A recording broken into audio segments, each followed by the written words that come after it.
She never fronted a guitar band. She didn't roar over Marshall stacks. But she lived like a rock legend, wrote like a confessional poet, and burned through fame with the same white-hot intensity as the icons of the 27 Club. This is the story of Amy Winehouse, the rock star who wasn't rock. In suburban North London, Amy wasn't the quiet kid in the corner. She was Hurricane Amy. Pranks, scraped knees, unstoppable energy. The only person who could calm the storm was her grandmother, Cynthia. Old school, elegant, sharp as a tack, and the unlikely architect of Amy's future image. Cynthia spun retro vinyl, 50s and 60s soul, girl groups, jazz divas, then gave mini lectures about the artists and the era. Amy soaked it all up. The eyeliner, the beehives, the drama, the heartbreak. Long before the world met her, the template was set. Vintage sound, modern bite, and a rebellious streak that never really switched off. At school, the same wild energy clashed with rule. Teachers saw behavior issues. Amy felt misunderstood. When life pressed in, she sang under her breath, a self-defense mechanism that would become a career. Theater classes helped. Once the lights hit, she felt centered. There was never a straight path from prodigy to model student. Amy lived in conflict between control and chaos, stage lights and shadows. That tension, that refusal to play it safe, is exactly what made her feel like rock and roll. Even if the soundtrack was soul and jazz, the sound of the early 2000s was polished and cautious, designed more for radio comfort than raw emotion. Then Amy arrived sounding like a time capsule cracked open. Jazz phrasing, soul ache, and a front row attitude borrowed from punk clubs, not supper clubs. She didn't fit the mood boards, that was the point. Where others chased airbrushed perfection, Amy chose imperfection that cut deeper. Breath in the mic, a laugh mid-take, a line that felt too honest to be safe. She didn't wear trends, she weaponized. Before she took flight, I sung a lullaby of bird. Amy Winehouse didn't creep onto the music scene. She burst in like someone who had always belonged there. In 2003, at just 20 years old, she released her debut album, Frank. The title itself was a statement. This was going to be brutally honest. No sugarcoating, no disguises. The sound was steeped in jazz and neo-soul. Amy grew up listening to her dad's Sinatra records and idolizing legends like Sarah Vaughan, Dinah Washington, and Ella Fitzgerald. On Frank, you could hear those ghosts in her phrasing, the way she could stretch a single syllable into something aching, sarcastic, or playful. But it wasn't imitation. It was something new, raw and undeniably her. Songs like Stronger Than Me showed her wit, cheeky, sharp and unafraid to call out weak men. Take the Box was heartbreak, dressed as confession, as if the diary pages had been set to music, and In My Bed hinted at the darker, more turbulent themes that would come to define her later work. The critics loved it. Frank earned her nominations for the Mercury Prize and the Brit Awards. It didn't sell in massive numbers at first, but it positioned Amy as a force, a jazz singer who didn't play by the rules, who sang like an old soul but lived like a young rebel. Looking back, Frank feels like the calm before the storm. It captured Amy before the tabloids, before the chaos, when her voice was still the loudest thing about her. I'm to regret, kept his dick wet. 3 years after Frank, Amy Winehouse returned with an album that didn't just elevate her career, it rewired modern music. Back to Black wasn't just a record, it was a confession, a collapse, and a resurrection, all at once. The collaboration with producers Mark Ronson and Salaam Remi was lightning in a bottle. Ronson gave her a retro canvas, horns, strings, Motown rhythms straight out of the Salaam Remi added grit and swagger. But it was Amy who filled that canvas with blood and smoke. Her lyrics were fearless, funny one moment, devastating the next, always disarmingly honest. The lead single, Rehab, was pure defiance. They tried to make me go to rehab, I said no, no, no. It sounded like a joke, but it wasn't. It was Amy laughing at her own downfall, turning her pain into a hook that became a worldwide anthem. Critics and fans couldn't look away. Then came the Heartbreakers. Love is a Losing Game, a song so fragile even Prince later covered. Tears Dry on Their Own, built on a Motown sample, where she sang of love's wreckage with a smile hiding in the cracks. And the title track, Back to Black, was pure devastation. The sound of someone walking willingly into the darkness because the light was gone.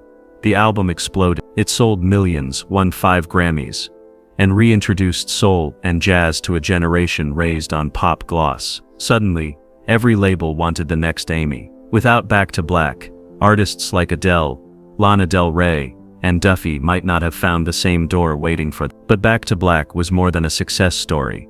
It was Amy's soul, torn open for the world to see. Every line was ripped from her life. Every note weighed down with heartbreak. Listening today still feels like eavesdropping on someone's private breakdown, except she chose to sing it from the rooftops. It wasn't just an album, it was Amy Winehouse's masterpiece, and it was the beginning of her unraveling. Beehive towered high, eyeliner cut like a switchblade, dresses hemmed higher than common sense. Every choice broadcast a message. The image was retro pinup and street tough at the same time. Runettes meet rockabilly, Camden Market meets classic soul. It wasn't cosplay, it was self-definition. Like the great rock icons, the look and the sound fused into one unmistakable silhouette. You could sketch the outline and hear the voice. Off stage, life grew volatile. On again, off again love, public arguments, missed cues, tabloid ambushes. The spectacle threatened to swallow the songs. Security details weren't just to fend off fans. Sometimes they were the last thin line between Amy and more dangerous spirals. Back then, nothing was private. Every mistake had a microphone, but Amy kept writing in the chaos. It's tempting to simplify this chapter into a morality play. What matters musically is that she kept writing from the middle of the storm. That's rock's original deal. Tell the truth, even if your voice shakes. Visa issues kept Amy from attending the Grammys in the US, so a London studio became her stage. She performed via live link. No glittering audience in front of her, just cameras and pressure, and still stunned the room an ocean away. 5 Grammys followed, including Record and Song of the Year for Rehab, and Best New Art. It felt like a paradox. The most old-school sound of the decade crowned by the most modern broadcast trick. The message was clear.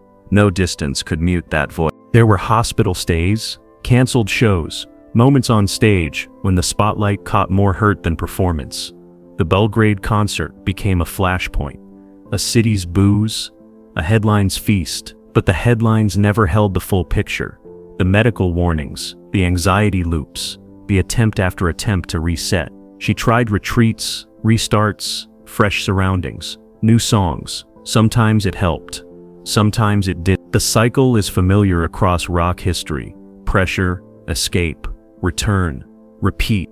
It was a battle with dependency and a brutal anxiety spiral.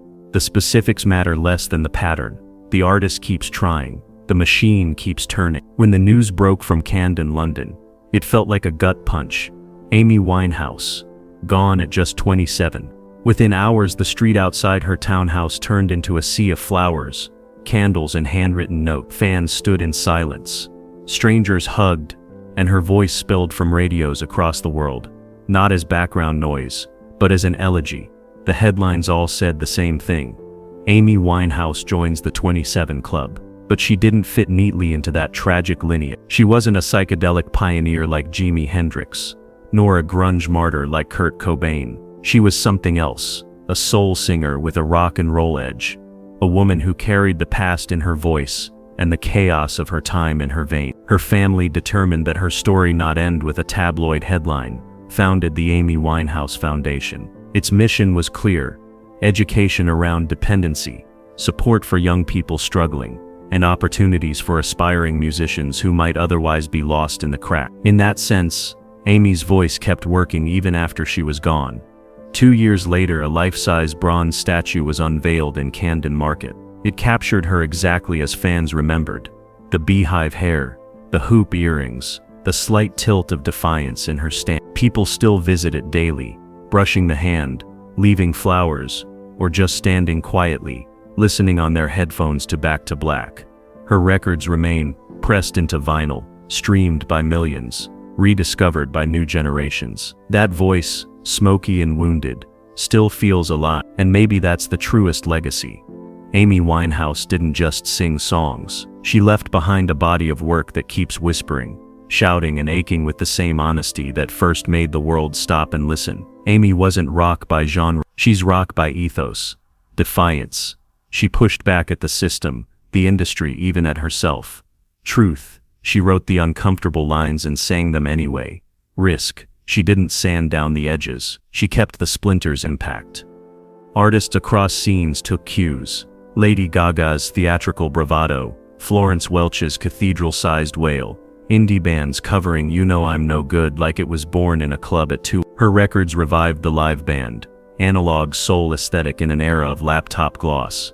Yet the bite, the nerve, the take me as I am, voltage felt closer to CBGB than cabaret.